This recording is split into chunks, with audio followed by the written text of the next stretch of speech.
relate to each other. One great character of the Ramayana, which I'm sure everyone likes to know, and I promised one of our doctors before the meeting to talk about, is Hanumanji. Hanumanji, how can we explain such a very complex character? How can it be that a structure in our body will become small, then become big, then send messages, then go through a small hole, then burn the city, then bring healing aspects and all of that? And if we look at it carefully, we find it is the hormonal system. All our endocrine system together is under the control of Hanumanji. And you know, the hormones are very tiny molecules, you can't even see them under the microscope, that travel everywhere in the body, that can penetrate through small holes that sit on receptors. They send messages, they are messengers actually, and therefore this is how it is a message. Yet, as a whole, as a group, they are huge.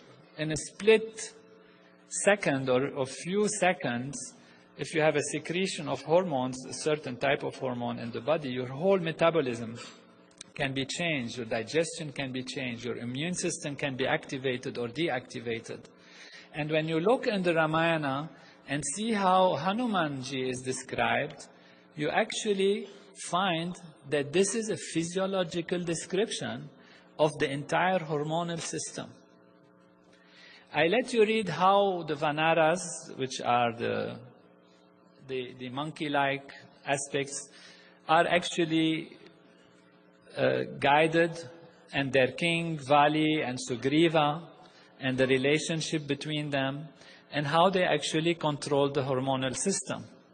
If we look at the pituitary gland, which is called the master gland of the body, we find that the anterior pituitary gland is Sugriva, and the posterior pituitary gland is Vali. Angada is the son of Vali. There is a long story of how they interact to each other, how Vali goes into the cave, which is the Sella Turcica, a specific cave in our brain, actually, existing in our brain.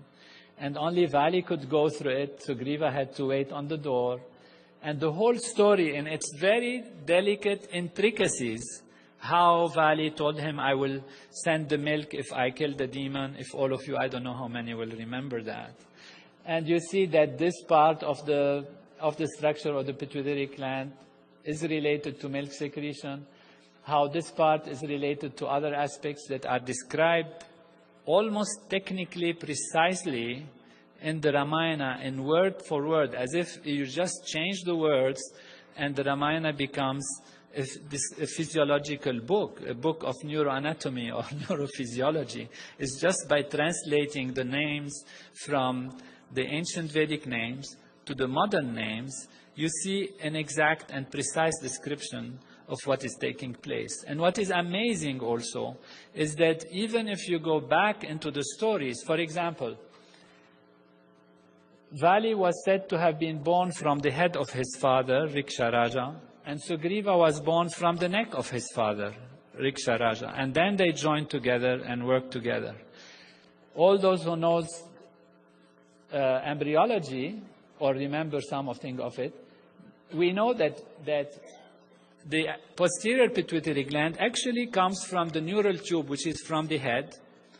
And the anterior pituitary gland, I mean in our body, in physical physiology, the pituitary gland comes from the top of the neck, from the palate, the anterior pituitary. And the anterior pituitary climbs and joins the posterior pituitary. So when it's said in the Vedic literature, in the Ramayana, that Riksharaja's head, from his head came Vali, and from his palate or from his neck came Sugriva, it's an actual, precise description of how the structure actually developed, how they joined together. So these are just a few examples. The time doesn't allow us to go into it. Ramayana is so delightful. We could spend the whole night talking about Ramayana and certainly seeing how it connects to our body. But that's the point of the evening today, is to give us an idea of how actually we are Veda, in a physical way, how Ram is within us, Sita within us, Hanuman, Ravana also somewhere, and how they all interact, and how the story of the Ramayana is the story of our own development and our growth in higher states of consciousness, and how by actually achieving enlightenment and higher states of consciousness, we understand all the developments of the Ramayana taking place within us. This is the story of how creation is made, how life is made, how our body is made, how our society works, and how our universe works. This knowledge, which comes from direct experience, is perfect and complete knowledge. If we go back in history, what was the reference for action, the reference for thinking, for behaving? It was self-referral, pure knowledge. Today, modern science has given us a lot to improve our life. We have cars, we go to the moon, we fly fast, etc.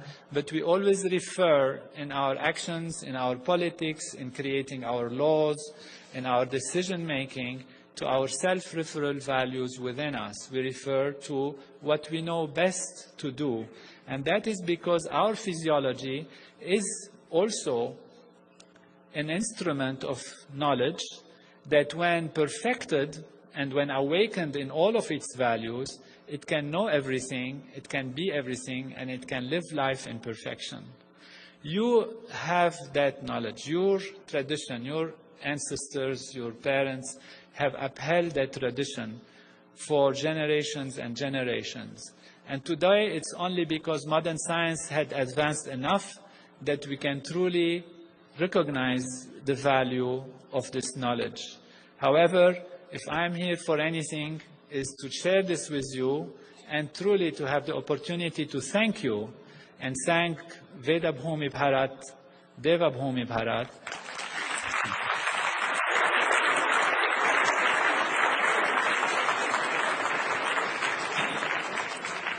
and the holy tradition of Vedic Master, and of course my teacher, Maharshi Mahesh Yogi, for maintaining this knowledge and giving it to the world for the creation of a true Ram Raj, heaven on earth everywhere.